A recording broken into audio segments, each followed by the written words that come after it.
ฮัลโหล วางไม่ดีบนนิ้วชี้อย่างนี้แล้วก็ใช้นิ้วกลางนิ้วโป้งประคองไว้ก่อน โดยพาดให้มันเฉียงขึ้นนิดนึงบน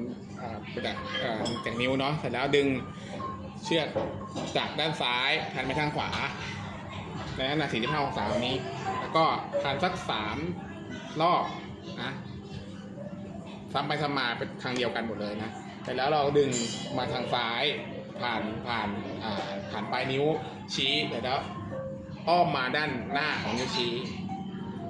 ลงข้างล่างขึ้นข้างบนกลายเป็นวงกลมแบบนี้เขาเรียกว่าหักคอไก่สักรอบ1 ถึง 2 รอบแล้วก็ม้วนปลายใส่เข้าไปบนหัวไม่ดีดึงให้แน่นวิธีการจับไม่ดีคือใช้นิ้วโป้งดันเข้านิ้วชี้อยู่เฉยๆนิ้วอื่นๆปล่อยสบายไม่จับเป็นดินสอ